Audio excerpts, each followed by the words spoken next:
Como de praxe, eu começo falando sempre de guerra cultural e hoje eu peguei essa notícia aqui para abrir, ó. Jane Fonda, aquela atriz comunista, né, liga a crise climática ao racismo. Tudo está conectado, diz ela. E depois, os teóricos da conspiração somos nós. Né? Os teóricos, chapéu de alumínio, gente que, enfim, ignora a ciência, negacionista, que fica inventando mentira, fake news, espalhando desinformação, somos nós, a direita. Nunca a esquerda radical representada por alguém como Jane Fonda, né?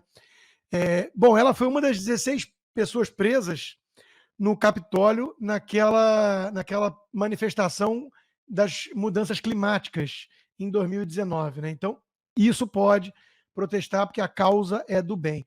E qual é a ligação do racismo com as mudanças climáticas? Bom, óbvio que você acertou, né? Absolutamente nenhuma. Mas nada disso importa, porque para essa turma só importa a narrativa, a agenda. E qual é o verdadeiro elo? Qual é o fio condutor que une, sim, todas essas agendas?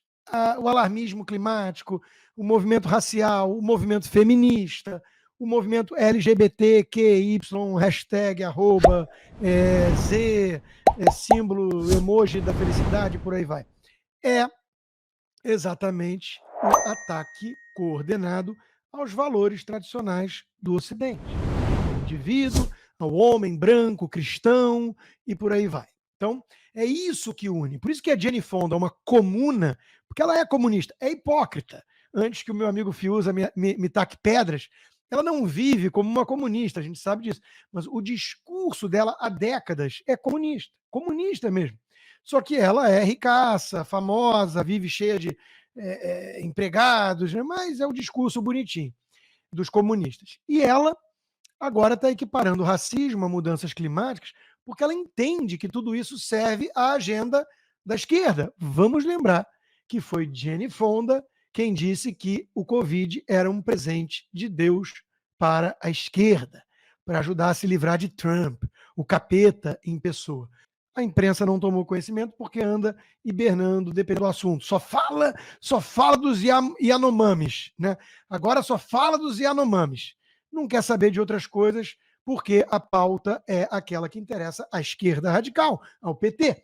Né? A imprensa é, hoje em dia, um tentáculo do PT, uma assessoria de imprensa informal do Lula. E por falar nisso, né, e como eles invertem tudo, isso aqui também chamou minha atenção. Ó. Eu não sei quem é Marcos de Matos, mas isso aqui chamou minha atenção. O bolsonarismo separou famílias. Meus pais se recusaram a ir à cerimônia de premiação do meu livro porque ele foi dedicado a Marielle Franco. Esse trauma vou carregar para sempre. Muitas coisas para comentar sobre esse tweet desse tal de Marcos de Matos. Em primeiro lugar, acusar nos outros aquilo que a esquerda faz. Quer dizer, foi o Bolsonaro, então, e o bolsonarismo que dividiu famílias. Não a esquerda, que, em nome da divergência e do amor, não tolera um membro bolsonarista. A gente cansou de ver isso acontecer. Famílias que tinham membros bolsonaristas, esses membros eram execrados, tratados como do mal. Afinal de contas, defendem um negacionista, defendem um genocida. É ou não é? Então, a divisão nós contra eles, a demonização do adversário, veio da esquerda. E aí depois as pessoas, porra, eu não vou no lançamento do livro do cara que dedica o livro à vereadora do PT, comunista, do PSOL, né? Tudo bem, ninguém quer que ela seja assassinada por isso. Agora, a canonização que aconteceu de Marielle Franco, a ponto de eleger sua ex-namorada, mulher, né? Só porque era ex dela, ninguém nunca soube nada da vida da pessoa, da Arielle, né? Virou congressista, deputada, vereadora, sei lá. Então, é um negócio impressionante como eles invertem tudo. Né? Eles demonizam, eles tratam como inimigo, como gente ruim por apoiar Bolsonaro, e depois lamentam que não vai no lançamento do livro dedicado à turma do PT, à turma do PSOL, né? É ridículo. E, por fim, o que cabe comentar desse tweet é, obviamente, o mimimi de um marmanjo desses, que vai lavar roupa suja familiar e bancar a vítima em praça pública, esculachando a própria família. Né? Quer dizer, é de esquerda mesmo. Né? E que bom que essa família teve o bom senso de não ir no lançamento de livro desse otário. Agora, vamos em frente. Vamos falar um pouquinho de economia, porque esse assunto é importante e eu vou me aprofundar um pouquinho mais aqui só. Antes disso, como eu falei de questões climáticas, né, da agenda climática, a gente lembra automaticamente da Marina Silva.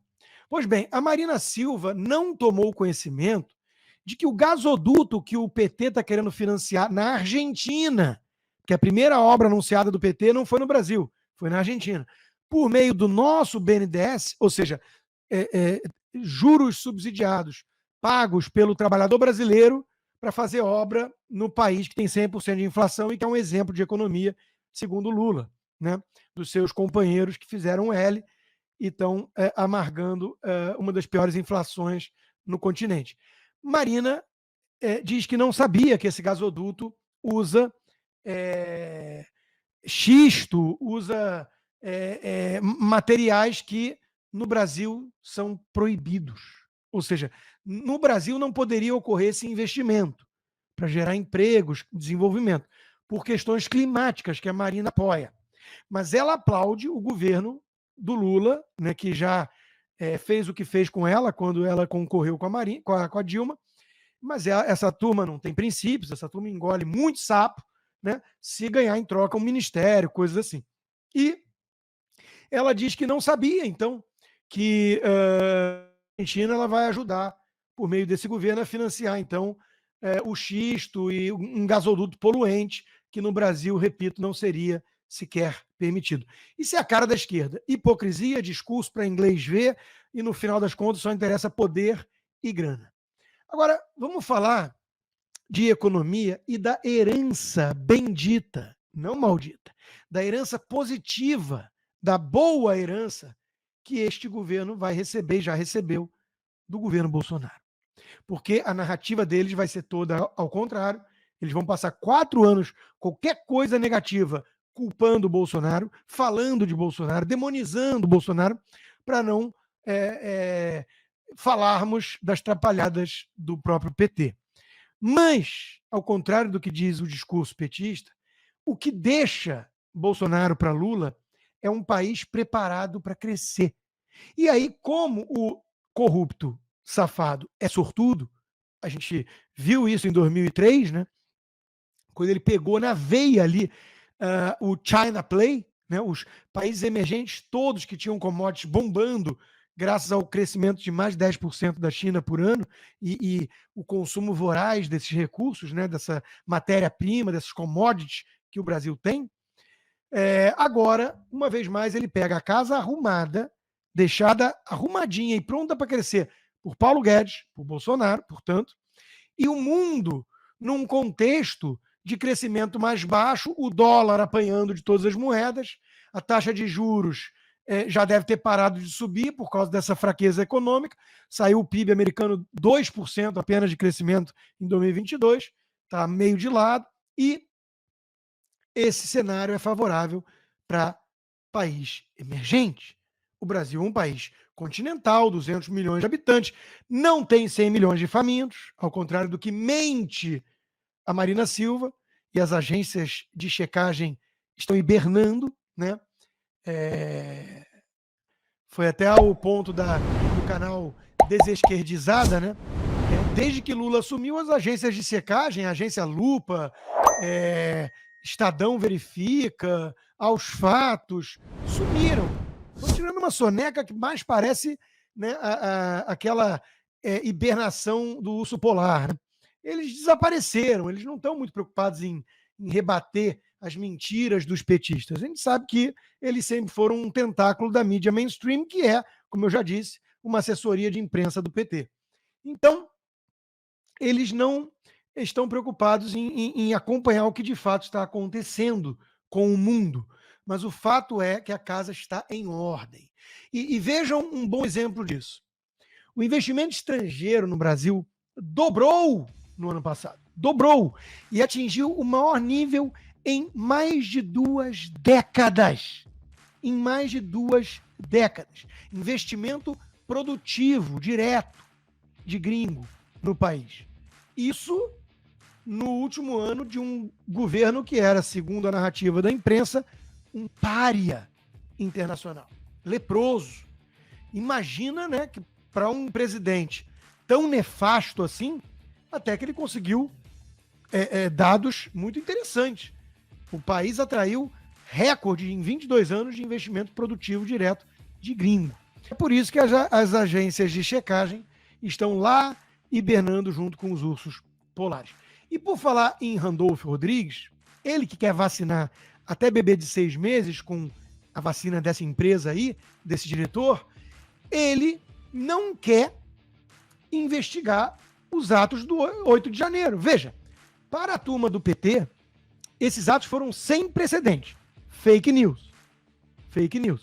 Nós vimos o que a turma do MTST fez há poucos anos atrás em Brasília. Eles não tomaram conhecimento disso. Mas tudo bem, eles devem ter uma amnésia. A cada um ano eles esquecem tudo, não sei o que acontece ali.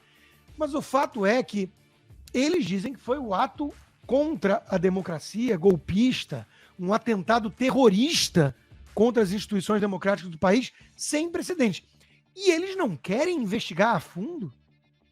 Eles que amam CPI, eles montaram aquela CPI da Covid, circense, que figuras como Omar Aziz, Randolfo Rodrigues e Renan Calheiros falavam em nome da ciência, junto com cantora de jazz e professor de educação física de Pelotas, que depois se filiou ao PT, porque é muita coincidência.